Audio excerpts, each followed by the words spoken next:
Lee, that was at a medieval times. Yeah. Welcome everybody here to the Passport Podcast. I'm Anthony Irwin, hosting on this fine Sunday afternoon, evening, depending on where you are. That was at a medieval times in Dallas, where Nico Harrison is getting booed. My brain, Lee, immediately when I saw it is like, what if there's some poor horse named Nico? Or like some medieval times actor named Nico who has no idea what's going on with the basketball team. And they're like, fire What'd me. I do? I'm just trying to serve you your stale chicken and beans that you have to eat with your hands. Why are you firing me? Man, the season has just, some things out of his control, of course, there with the Kyrie injury and even the AD injury to an extent. But, man, that city and those fans must just feel burning the joint down right now. It's just a disaster. Yeah, we'll talk about Dallas here in a bit. A quick reminder to those of you tuning in, please hit that subscribe button. Please hit that like button. And also, very importantly, as I tell my audience on Lakers Lounge, please hit that share button. Go ahead and tell your friends about the show. That word of mouth is a very powerful tool at your disposal. That stuff helps us a ton.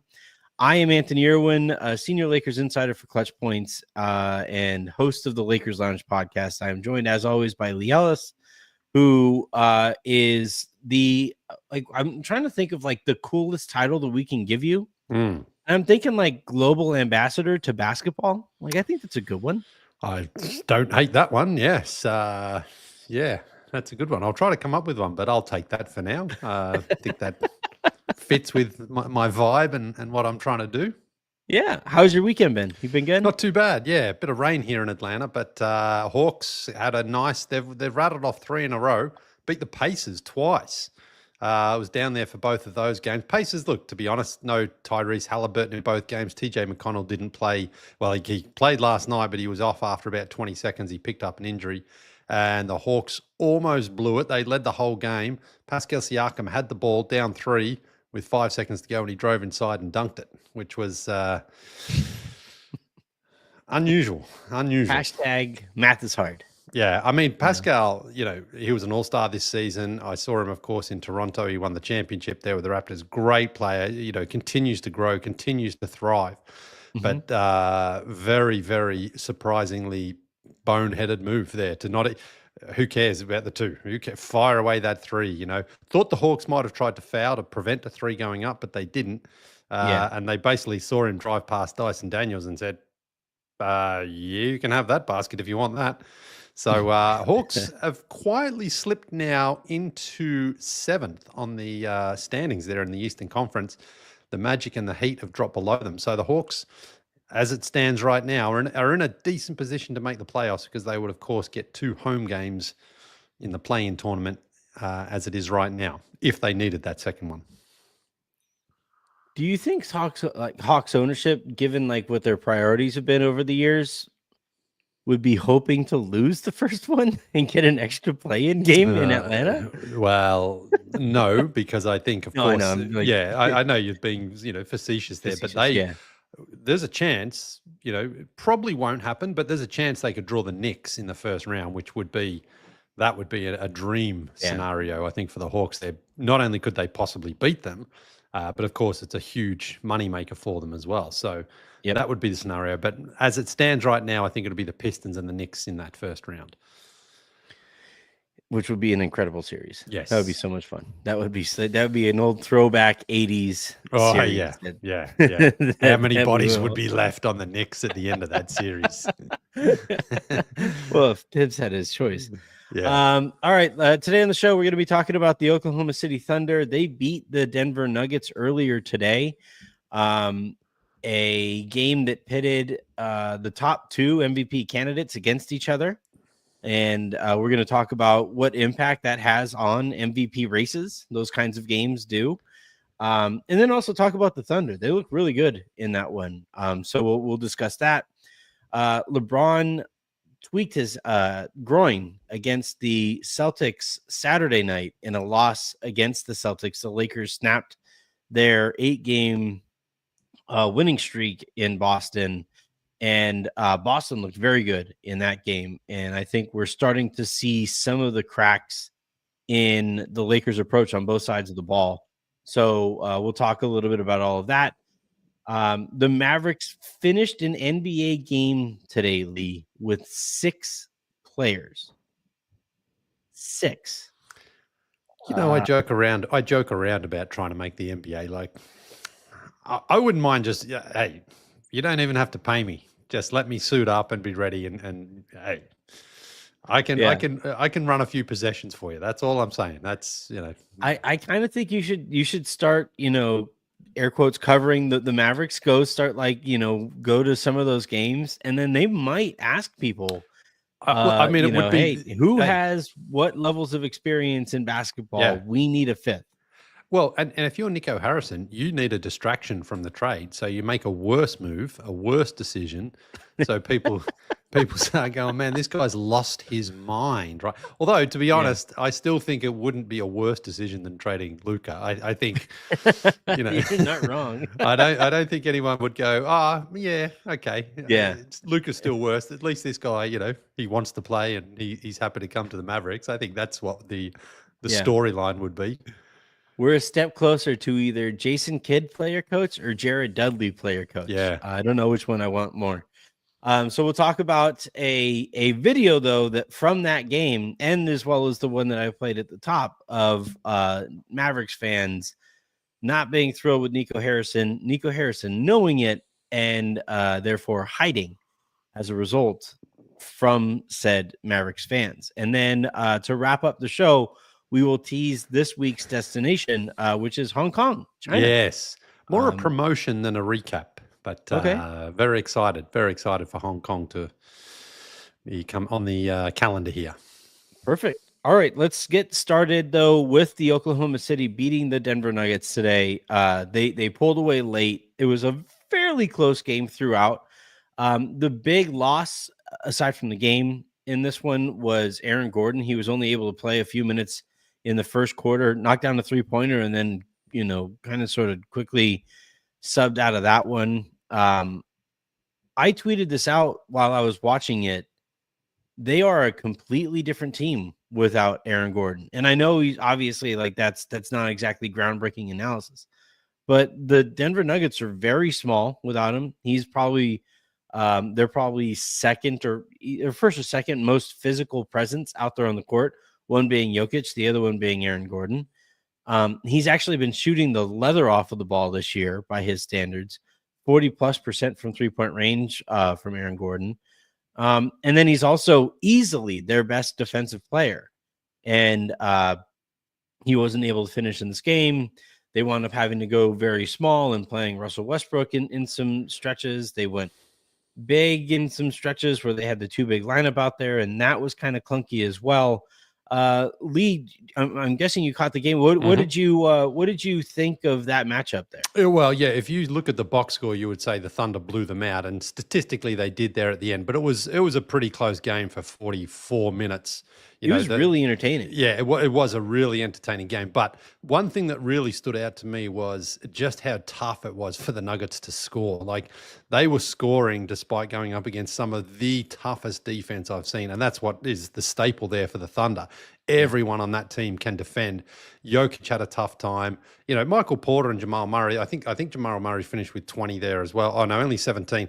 But Christian Brown was probably their second best offensive player, if not their best there, because Jokic just had to work so hard, and it was tough. You sort of they kept sort of keeping it within 2 or 3 baskets, but they could never get that lead and really hold on to it. Mm-hmm. And there were just a couple of possessions there where the Thunder really just blew the doors off, and you could just tell they were on a different sort of playing field. It felt like that when they needed to score, Shai was just incredible. His 3-pointer wasn't falling today, but that mid-range game of his, I think he was 13 for 21 from the field outside of the 2 for 11 from downtown, was just unguardable, and I know there's a few fans out there. I don't know if you saw the play there where he kind of jumps into Russell Westbrook and he got the and one. Now, none of us like that sort of stuff. None of us like that, like embellishment and the foul calls and things like that. But he doesn't do it all that often. There are certainly times it happens. But it's He one gets of a those. prodigious whistle. Yeah, he Like, does. I mean, but a lot of it, a lot of the calls, I think he gets a fine. He's in the paint, he's snaking around those screens and he's getting to his spot. But that was the one where it's like, I think we've got replay now. Go to the replay and overrule it and say, okay, no, we're not going to allow that to happen because of what he did. He did that jump stop and sort of leaned in there to Westbrook, who couldn't really do anything. And the reason I say that is because last night, again, at that Hawks game, I think it may have been Siakam hit a three with like a minute and a half to go. And they stopped the game to check to see if it was a three. And it wasn't. It was only a two. So they can correct that. We all hate this sort of, this foul baiting stuff. I think a way to get rid of it would be to then say, no, we're going to review that play ourselves and say, no, that's not a foul. Jump ball, whatever, come up with something else. But that's the only sort of part of the game that of today's game that sort of stood out. Otherwise, I thought it was a really high quality game, the Nuggets got some work to do here. I think with the Thunder, they're a good team, but that defense from Oklahoma City, man, that is bulletproof. And Denver found out that this afternoon. That was actually my number one note watching that OKC team is there is not a single player on that team who does not absolutely get after it defensively. Yeah. Shai on down, they are tremendous defensively. I think maybe the best defense in like the history, like modern history of the NBA is what you're watching there in OKC. The player actually who jumped off the screen to me in this one, Shai was obviously really good. 40 points, 5 assists, 8 boards, only shot 8 free throws, which I actually really enjoyed. I enjoyed the fact that, he's going to get to the line a ton. He spends a lot of time in the paint, drives a ton. I don't mind him shooting 8 or so free throws or so. The play that you talked about was obviously pretty egregious. That was a blown call there from the referees. But the player actually who jumped off the screen to me for OKC was Chet Holmgren. Yeah. He finished the game a plus 32 in what was otherwise, before the last 4 or 5 minutes of the fourth quarter, a very close game. Whenever he was out there, OKC's ceiling just went to the penthouse, and Denver's elevator didn't quite get that high. So that's going to be something to watch here is Chet coming into his own and the impact that he is going to have on the playoffs here. He's his ability, he hit 1 of 2 from 3, very skilled offensive player, and then obviously a special defensive presence. Just really good game from him in this one. And then from the other part of it too, that was kind of cool, a cool moment here. Russell Westbrook subbed into the game, and OKC fans still showing him love. I think that was a really cool moment. Yeah, I think with Russ, by the time he left, it was different from KD. It was like, all right, it's we understand you want to go to the Rockets or you want to go somewhere else. He ended up, he's been bouncing around a bit since then. But I think there was always a lot of love and affection there, especially because after KD left, that's when Westbrook just went on that absolutely freakish tear of, I think, three seasons in a row, got the MVP. They obviously didn't have any real playoff success, but that was more like, it was a great moment there. But yeah, Chet, his ability, to contest shots, and Jokic, as you know very well from being a Lakers fan, he can usually get his shot off. Doesn't matter who's defending him, but Chet just has that ability again, just to sort of be a little closer to him and help, deflect it or just get in his face. He doesn't have to block it all the time, but he's just a long guy with those big long arms that get up there and get into it. And I thought, a couple of times underneath the basket, it felt like the Nuggets had to score, but there were so many other arms up there contesting and knocking the ball away. And I thought, Shai Gilgeous-Alexander, again, he had 3 blocks himself. So talking about everyone on that team knows how to play defense. The Jay Williams brothers, or not brothers, but the dudes with the same name. I mean, they were just fantastic as well. And Hartenstein, that's the other guy I wanted to talk about. Hartenstein coming, he had 10 points and 11 rebounds, 31 minutes. Didn't get a block, but his presence and his ability on offense to be able to make the right pass and to draw the defense out as well. And then on the defensive end, again, he's just another big body. So Jokic face someone today who was just long and tall, and he still had a great game. Jokic, he has a great game in his sleep, but he wasn't able to really dominate those guys like he has done in the past. And again, I think a larger factor of that was, you mentioned Aaron Gordon. Of course, that was a factor, but you didn't see too much cutting and slashing. You saw a lot of that stuff they run there with Jamal Murray, but trying to pull up and hit those mid ranges. Just couldn't. If they're not dropping, then it's really one and done for the Nuggets. They didn't get a ton of second chance opportunities because, again, everyone on the Thunder, they crash the boards and then they get out in transition. And it's if you're caught in transition, they will score. And I thought, everyone just contributes and they know how to run. And Denver are a bit sloppy getting back today. Jokic shot 10 3-pointers in this one. That tells me he didn't really feel all that comfortable closer to the basket, right. to your point a second ago. What impact, Lee, do you think this kind of a game has on MVP races? Where I don't know if I do think Shai outplayed Jokic in this one. Yeah. He scored 40 points, like I said a second ago. Jokic finished with 24. Now, he did have 24, 13, and 9. Yeah. So it wasn't exactly like a terrible game. Yeah. And also 3 block shots for Jokic in this one.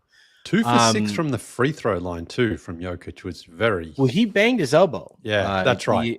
Hartenstein kind of tossed him down. By the way, also really quickly, Hartenstein was wearing a black mask today.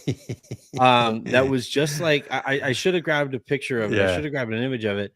Did you ever watch A Christmas Story? The old Christmas movie it plays on Turner every year? Don't think so. No. Okay, well, do you remember the old school bad guys? Yeah, of course. Yeah, they wore the horizontal stripes, the big thick stripes on their shirts. Yeah, the Hamburger. Yeah. Didn't Hardenstein's mask look exactly like the Hamburger? That was crazy. Oh yeah. Well, when he was here in Atlanta the other week, he had it on then, and it's like when Kyrie wore his mask, it was the coolest thing. It was like, man, you should just wear that as a fashion accessory. When Hartenstein's wearing it, it's like, you're about to steal a burger. Yeah. What's going on there, man? But yeah, what do you think? What do you think games like this have? If they have an impact, what kind of impact do you think they have on the MVP race? I mean, certainly some impact. They play again tomorrow night, so we're going to see, 2 games here in a row. And honestly, if you're the Nuggets right now, it's like, oh man, how are they going to get up and get back, to face this team again? Especially potentially without Gordon. Exactly, yeah. But ultimately, I think it comes down to Shai's deserving. They're 12 games up on the Nuggets as well right now. I think it's going to be tough. Despite Jokic putting up incredible numbers once again. I mean, he's so consistent. 30, 20, 20 the other night. Oh, exactly. Like outrageously high numbers there. But I put a lot of weight into winning as well. And I think you look at the Thunder right now, and they are 53-11. So there's 18 games to go. There's a chance they're going to get 66 wins, if not more, from here. Whereas the Nuggets they've played 64, they've got 18 to go. I mean, if they go 500, they get to 50. They probably go a little better than that. They probably go 12 and 6, let's say. Puts them at 53 wins, but the Thunder will be potentially 13 games better off. And I think that's going to have a huge impact when you see the way that Shai's been playing both ends of the floor and the impact that he's having. He's going to lead the league in scoring. I don't think Jokic is going to win it this year. I think it's going to go to Shai, and it should never come down to 1 game or 2 games. I mean, ever. But if he goes out and dominates him, or doesn't dominate Jokic, of course they're not not matching up against each other. But if Shai dominates these games and the Thunder win tomorrow night comfortably as well, it's certainly going to tilt towards him even more. I mean, I can't see how that would help Jokic's case. Yeah, I think I look at it as like another box checked. Yeah. Like if you're having the conversation and you're trying to figure out like, all right, well, what was the head-to-head matchups? Like who played well and who played better in the head-to-head matchups? And you have that box checked now potentially with Shai. Yeah. I'm with you, Lee. I think it's really too bad that Jokic is having the season that he's having, and the Denver Nuggets front office has so thoroughly failed him with like their personnel decisions and the little amount of help that he has on that roster. That said, Shai Gilgeous-Alexander is the engine and the rudder of OKC's offense. He's the head of the spear defensively for that team as well. His defense and the way he gets after it has helped set a tone for the rest of that team on the way that they defend. You know, when guys see the best player on a team going out and defending the way that Shai is, nobody else basically gets to take the night off on that side of the ball either. And like you said, they are far and away the number 1 seed in an incredibly tough Western Conference. You know, I will grant people the fact that you know, Jokic is having an incredible season, maybe one of the best, if not the best offensive seasons that we have ever seen from a player. However, winning has to matter. Like at some point we have to reward a guy in a team, because MVP isn't just it goes to a singular player. Yeah. But it is a referendum on a team, and I think it's a team-wide accomplishment. When your player, when your guy, when the face of your franchise wins MVP, that's a statement, and I think it should reflect on the rest of the organization, the rest on that team. That's a moment that the Oklahoma City Thunder should be able to celebrate together. Yeah, of course. I think take out the rookie. I think every other award, you know, 6-man, a defensive player. I mean, I think they have to have an impact statistically. Like you know, the rookie, because you could be a good player on a terrible team and win. You know, like Wembanyama last year. You were drafted, you know, number 1 by that team for a reason. So you're not looking necessarily for wins to be a major factor there. But yes, I think the MVP should be from one of the top 2 or 3 teams because that clearly someone has had, you know, a major impact there. Now, and again, you know, Jokic, they're going to have a good season, no question about it. Like if you win 55 games, that's still a very good season. But I just don't think he's had, you know, a season better than SGA right now. And, you know, again, like today, there was a stretch there. I think it was in the 4th quarter. He rattled off 3 or 4 baskets in a row where it was just like slicing inside, mid-ranger, 3-pointer, or he was finding Alex Caruso, who he's how he was just like how he made it to the Bulls and now how he's made it to the Thunder. Is it like Sam Presti's just done some voodoo magic there? Like it's like they didn't give up a pick for an all-world defender. but he's one of the best defenders in like his era on the perimeter, and the Bulls were like, yeah, we'll take Giddey. Yeah, but that's the other thing with Caruso. I think this role is just the best one for him where it's like 6-man, run the point if needed, play D, hit those threes, and just be an absolute rock on both ends for the Thunder. And oh man, they're fun to watch. I love both these teams. Are actually pretty fun to watch. The Nuggets, as I say, their offense was a bit stalled today, but the Thunder, man, when they get out and it's like it doesn't matter who's taking the 3. Case and Wallace. Dort had that crazy dunk that he missed and then found himself in the corner and hit the 3 again. So, yeah, but the MVP for me, Gilgeous-Alexander had one hand on the trophy today, and I didn't see that Jokic loosen that grip of his. Yeah, I'm with you there. Arturas Karnisovas, just come outside. I just want to talk. You know, I just have some questions. Yeah. AK. All right, let's go ahead and move on to the Lakers game against the Celtics Saturday night. Another fun one. You know, the Celtics pulled away for a little bit. The Lakers made kind of furious comeback late. They had opportunities, I thought, also late in the game. Dalton Connect was wide open on the right wing, missed that 3-pointer there, and then Austin Reeves was wide open right at the top of the 3-point line. He also missed his, and Tatum hits a 3-pointer on the other end, and that was the end of that game being competitive. But I do think like the Knicks gave the Lakers problems, you know, the game before that. with their wing defense and their perimeter attacking defense. And then in this one, I thought the Celtics really bothered Luka. And then eventually LeBron had to leave. We'll talk about LeBron's injury here in a bit, but he wound up having to leave early as in that game. But I do kind of think that not apples to apples, but similarly to the Nuggets, where teams are basically fronting Jokic and they have somebody on playing behind him just in case the Nuggets try to throw it over the top.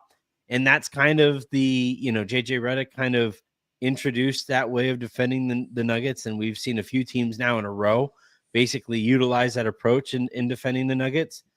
I do kind of think to those teams that have the personnel to be able to do this to the Lakers, if you have a good couple of wings defensively, the way that the Celtics have the two J's, the Thunder have all of their wings, the Knicks have OG Anunoby and Mikal Bridges.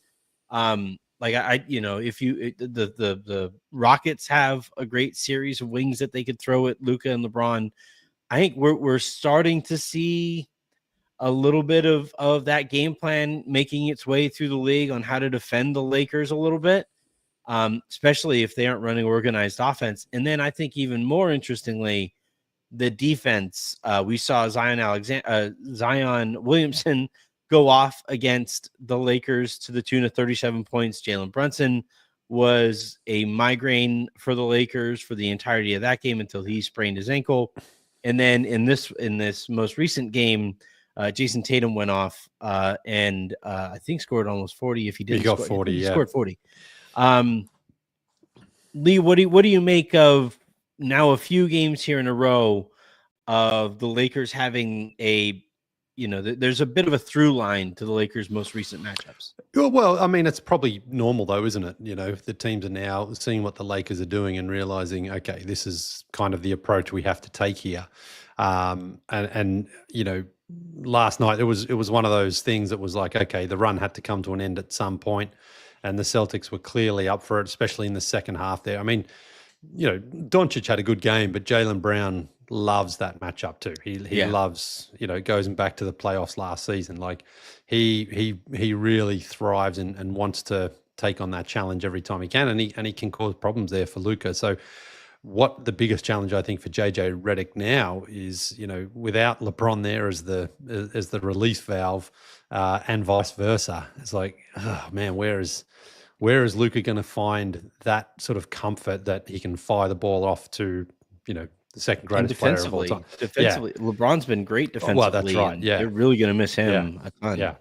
So and not only that, but the extra now workload on Doncic is going to test him out as well, where it's like he's going to have to score more. He's going to have to be kind of what he was there in Dallas to some degree, where he thrives. He's a little bit like LeBron, where if you just get if those shooters are hitting shots, the Lakers will still be fine, but you're relying now on guys like Connect to really step it up, and that's going to be the biggest challenge, because I think teams are going to really load up on Luka here now and force those other guys into action. So obviously for LeBron, who knows, the bit of a weird report saying he was out for 1 or 2 weeks, but then they're going to reevaluate.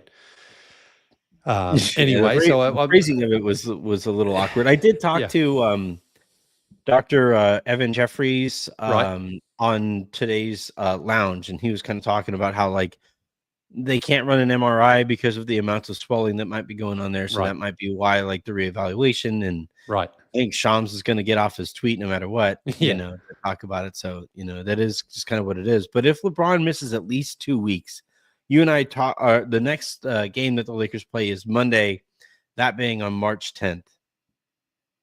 If LeBron misses 2 weeks from there, he will be missing Brooklyn, which I think the Lakers should be able to handle that, even though Brooklyn has been playing better of late. But like Brooklyn, and then they have Milwaukee and Denver in a back-to-back, Phoenix, San Antonio. Now San Antonio doesn't have Wemby, so that's going to kind of help. And then you have Denver and Milwaukee in a back-to-back again. And then you have Chicago and Orlando, which would be the 14th day from tomorrow after at which point LeBron would be reevaluated potentially. And that's a tough string, trying to go 500 even in that kind of with that strip of games without LeBron. And I'm actually more nervous about the defense than I am the offense. Luka's been carrying the offense his entire career. I think he knows how to handle that. So long as you're talking about like if the Lakers hit a decent amount of outside open jumpers, they can stay in games that way. But the Lakers, they already are without Rui Hachimura. We don't have a ton of clarity on whenever he might be available. Jackson Hayes just missed the last game as well. He is considered questionable for tomorrow's game against Brooklyn. So you're potentially missing 3 starters, and all 3 of those starters are that group's best defenders. Dorian Finney-Smith isn't going to be available tomorrow, apparently with ankle soreness. The Lakers, as exciting as they were a week or so ago, I don't know if they're basically kind of taking their foot off the gas and just saying like, all right, we could push it hard here for the 2 seed, or we could just focus on getting first, a home series for the first round of the playoffs, but making sure everybody is healthy because they are, I think kind of this game against Brooklyn, they aren't they aren't going to have half of their rotation. Yeah, that's tough. I don't know. Even given that it's the Brooklyn Nets and they're trying actively to lose, they've been playing pretty good basketball, and the Lakers just aren't going to have enough players. Yeah, and that's maybe one where they even rest Luka as well and say, all right, let's just mail this one in and hope he can have a little bit of rest as well. Because a game like that one against Boston, it can take a lot out of you emotionally and things like that too. And you maybe don't want to throw him out there if it's going to be a tough one, because the Nets are a bit of a weird team. They have been pretty competitive when you think they're trying to lose. Yeah. And the other thing, of course, with Bron, I believe this is the same groin he injured a couple of years ago that did knock him out for a long time. So based on that, if that is accurate, I would say they're going to be a little extra cautious as well. Oh, for sure. So this 1 to 2 weeks could quite easily stretch to 3 or 4, because of course, if he was to come back and do it again, you may lose him for the first round of the playoffs there. So this is a very, very tight rope that they're walking to make sure they get it right. So the Lakers have to, in that sense, weigh up what the best approach is going forward. And maybe there are 1 or 2 of those games you just think, okay, Bucks, Nuggets, let's just torpedo those and try to get the other wins that are maybe more winnable just to keep their position. But ultimately, it does come down for the Lakers. Their number one priority has to be just being healthy for the playoffs, because as it stands right now, they're in the West. They are tied with the Nuggets, and the Grizzlies and the Rockets are right there. So they could finish anywhere from 2nd to 5th, but that to me is a secondary concern to them. They won't care who they're playing as long as they've got everyone there to play. Yeah. So I think that's probably how they're going to, approach this. But, because it's only a month or so away here for the playoffs. So, if LeBron sits 3 weeks, that's a big chunk, and things could really change. But some of those other teams as well are not playing all that convincing basketball as well. So they could easily still sort of tread water and still end up in the number 2 spot. Yeah, we'll see how the Lakers choose to handle this. I think the Lakers have basically shown that they're at least competitive with everybody else in the league, if not, better than most teams that in for the rest of the league or compared to the rest of the league. And so in their minds, their top priority now is, okay, we have seen proof of concept. As nice as it would be to get some additional reps heading into the playoffs, let's make absolutely sure LeBron is fully healthy, Luka's fully healthy and in shape.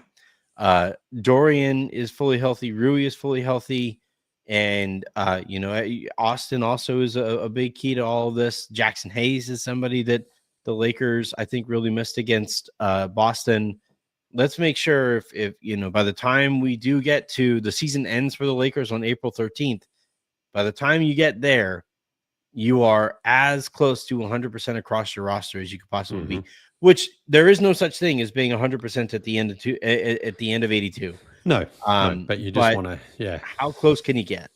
groins and hamstrings and things like that, those are just killers. Like, because you can't sort of play through. No. You can't play through. And I've heard The others groin talk about. especially. Have you ever like tweaked your groin? I've tweaked it. Yes, I wouldn't say it's on the level of a pro athlete type of level, but just a dad kicking the ball with his sons out in the park type of. All right, boys, Yeah. we're gonna have to head home. Nah, mum. Mum's waiting for us to get home. She's making Yeah, lunch yeah, or yeah. dinner. Yeah. It's getting dark outside. Dad, Yeah, it's noon. it's 3 in the afternoon. Yeah. But I've also heard, and I'm not sure if Dr. Jeffries mentioned something like this, but you can't have like like a bit of a hamstring tear or a bit of a groin tear. It's like, if you've got one, then you need to heal it properly before you start running again or playing again, because it's not going to just, it's not like something you can just sort of run off and it'll be okay. It's every single thing you do. Yeah. Like I have strained my groin before. And it's that and the Achilles. I can't quite decide which is the tougher injury to deal with, because with the Achilles, every single step that you take, you feel that one. And then the groin, like those are, I don't care how tough anybody is. Like you could be Jean-Claude Van Damme mixed with Chuck Norris, and you tweak your groin, you're gonna be walking funny for at least a couple of weeks. Yeah. Let's go ahead and move on really quickly here to the Dallas Mavericks, who are also walking a little funny right now across the roster. They started a game with 8 players, the bare minimum that you can start a game with legally. They had to clear recently acquired Caleb Martin to be able to play in that. Like I think this is his first game for the Dallas Mavericks in this one. They wind up losing 2 more players during the game, as well as the game, to the Phoenix Suns, and finish this one with 6 total players. I think they're going to slip out of the play-in. I just think the West is too competitive, and their margins are so thin at this point with how few players they have. That you could say, well, maybe AD gets healthy and Lively gets healthy and Gafford gets healthy. They still don't have an engine to the offense, because Kyrie Irving is now out for the year and probably out for a full year from here on out. The reason I wanted to talk about the Mavericks, though, isn't just to kind of kick them while they're down. There's a video here, Lee. I don't know if you saw it. There's a video here of Nico Harrison at the game. Did you see this? Yes. He is at the game, and apparently he usually comes out and sits in the seats and kind of mingles among the people. That is not the case anymore. Here is Nico Harrison watching the Mavericks play.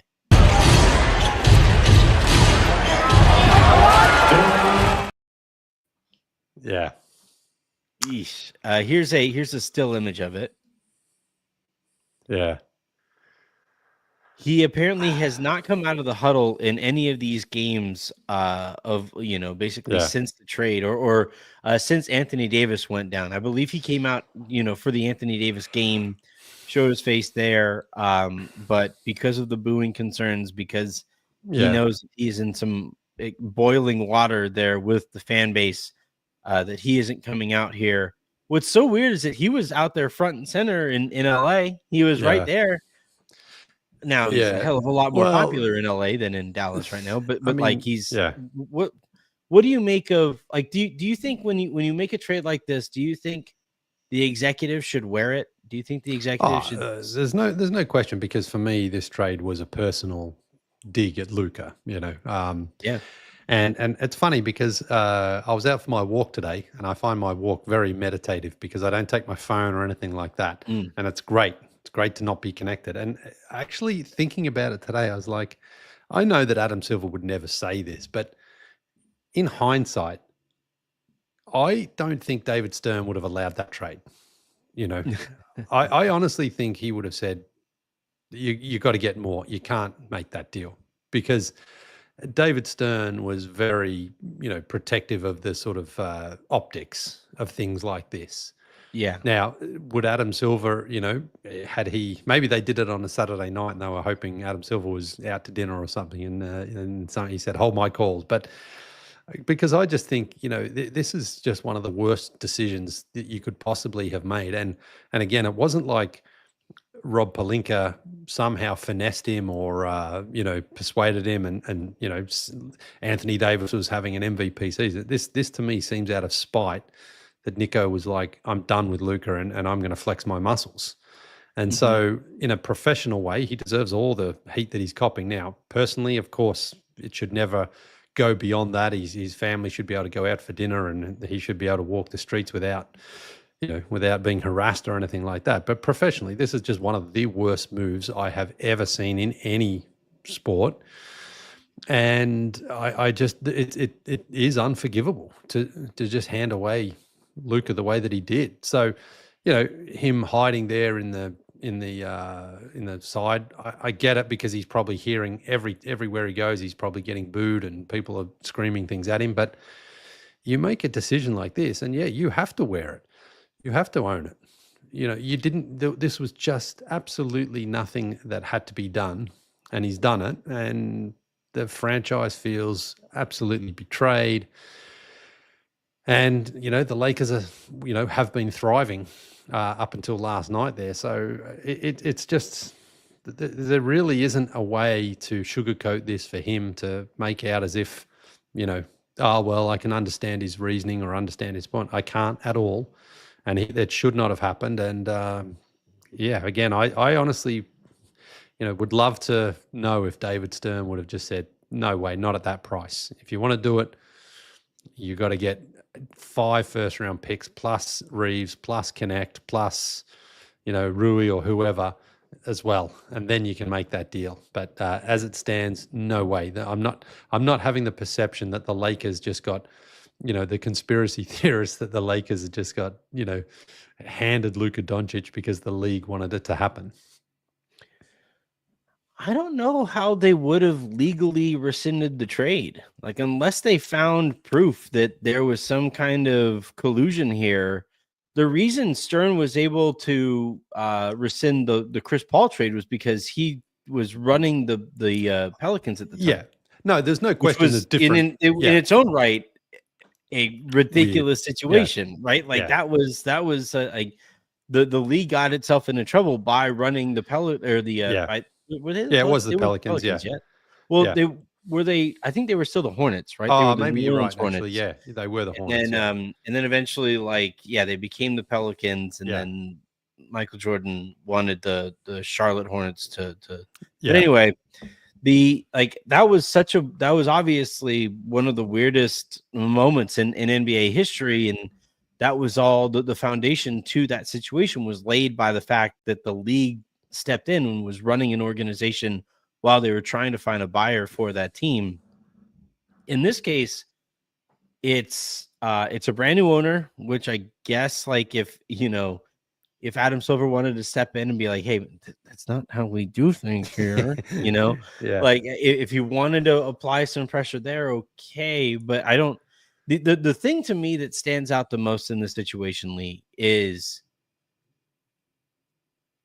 not a single person that I've spoken to, whether it's in league circles or heard on a podcast, or I live out here I live on the outskirts of Austin, out here in Texas. And on a few occasions, I'll go and pick up dinner for the family, and Sports Center or something will be on there, and they'll be playing Luka highlights. And so I'll be sitting there waiting for my food, and I'll overhear in the restaurant, something like, I can't believe we bleeping did that. What the hell were we? And it's people talking to the bartenders or, whatever. And not ever have I heard anybody say, and you would think at some point, some homer would be able to be or some team podcast, team employee podcast, something like that would make the case that maybe, just maybe, Anthony Davis and Kyrie Irving and maybe no, it's been such a disaster, and not a single person has ever stood up and said maybe it's even in the realm of possibility that it's going to work out. But no, it's not. It's going to be a disaster. it's going to continue to look worse because Anthony Davis is 6 years older than Luka Doncic. Yeah. And I'm with you. I think if you're going to, not only has Nico Harrison, did he pull the trigger on this trade and approached Rob Pelinka about making it, according to the reporting surrounding the situation.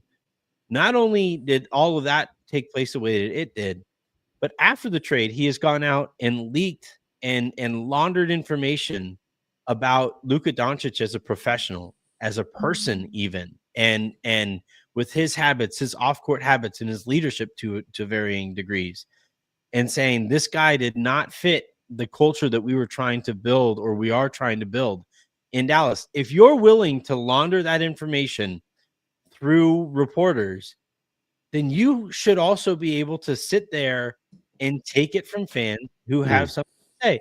Now, if it becomes physically unsafe and fans act too ridiculous and it becomes physically threatening, okay, move back into the bowels of the arena and watch the game from there. But the one tool that fans have at their disposal is booing. It's voicing their opinion, right? That's the one safe thing that you could say is if you see somebody. I remember I did it to Mitch Kupchak when he traded Shaquille O'Neal. I was however old I was. I went to a preseason game with my dad, and I booed Mitch Kupchak. I was pissed. I was like, I don't care. Get those guys to get along. Jerry West was able to do it. Mitch, why can't you make this work? Now, obviously, we found out in the years since, like, what went into it or what. But Mitch sat there among the people, and he sat there and he took it. Even while Shaquille O'Neal was on his way to winning a championship in Miami, he sat there and he took it. And then eventually he put in the work, put in enough work to right that wrong by winning a couple more championships with Kobe Bryant at the center of those rosters. And that's how to me, that's the example of how you get something like this done. If you felt like it was necessary for the forward progress of the organization, fine, wear it, explain why. And to this point, I don't think Nico has done a very good job of that. Yeah. Well, also, Peace Love Mungbean, he's got a comment here. He said he didn't want to pay Luka the Supermax, but he should have got more. Now, I guess he's referring to Nico, but that point there to me, even if it's to the ownership, the paying the Supermax thing, I find that to be crazy because you're paying it, they can afford to pay him. That's what he's going to get. You pay a guy like that the Supermax anyway, knowing that if things don't work out in a few years, he's only going to be 30, 29, 30-year-old. You can then still get a trade out of it. But, Nico saying, oh, it's my money, I'm not going to pay him the Supermax, that doesn't make sense to me. So I don't really use that as a factor for why the Mavericks traded him. I think from what I've seen and the reporting that I've seen, he's he had a personal vendetta against Luka and wanted to, sort of win this pissing contest by saying you're out of here, and that's just a horrific move there. Now, what I was saying before, I mean, I don't think Adam Silver would have said you're not doing it, but I think he would have. David Stern was more of a guy who would, like, if he wanted something done a certain way, he would get his way. The league's a lot different now. Adam Silver's a completely different owner, and there are so many different owners, but the old school ways of doing it, David Stern was, quite tough at getting what he wanted. And the Chris Paul deal was one of those things. He was like, no, we're not doing that. He would berate people. Yeah, like he would. Scott Skiles is the great one. How he Scott Skiles didn't want cameras in the locker room, and he said, "On one hand, I've got Scott Skiles saying the locker room is a sacred place, and then I've got TV companies saying I'll give you $8 billion for the league. You sit down and shut the F up to Scott Skiles." You know what? Obviously, David Stern isn't particularly high on my list of favorite entities in league history, but I do think that the league could kind of use that kind of leadership. That's the thing. Love him the or fact hate that him. Adam Silver on his watch, and it's like okay for these superstars to be like, or these teams. I do think it's kind of a misnomer with like load management. who was at fault for it and Yeah. and such. The teams, I think, are a lot more at fault for load management than the players are. Yes. That if, as that is the case, that is the kind of thing that your commissioner should be able to go to these teams and be like, I will fine you into oblivion if you continue with this nonsense. Yeah. The NBA is the only league that deals with tanking to this extent. Every team does try to position itself for draft position. That happens all the time. But the NBA is the only league where they have to pay players. They have to incentivize players or these teams to keep their players available to be able to win awards at the end of the season. That's the only one. And that's all happened on Adam Silver's watch. And that would never have happened on David Stern's watch. Yeah. Ever. Well, and that's the thing. I think, a lot of teams had, didn't like everything that David Stern did, but ultimately from what he turned the league into from where it was, an incredibly smart businessman and marketeer, and the league would not be anywhere near as lucrative and as profitable as it is now if it wasn't for him. And a part of that was he had to, lay the law down, and he had to control things with an iron fist. It was just, I guess one of the weaknesses he had is he never was able to let go of that either. Toward the end, he still liked to control things. But again, I think he did far more outstanding, great work for the league than the things that perhaps weren't as good. But yeah, again, no one's batting 1,000. Yeah. Well, we're watching as we're recording this. I have the Memphis and New Orleans game on in the background. Zion Williamson isn't playing in this one because of quote conditioning. Yeah, I know. You know, it's a good way to condition to play basketball, Lee.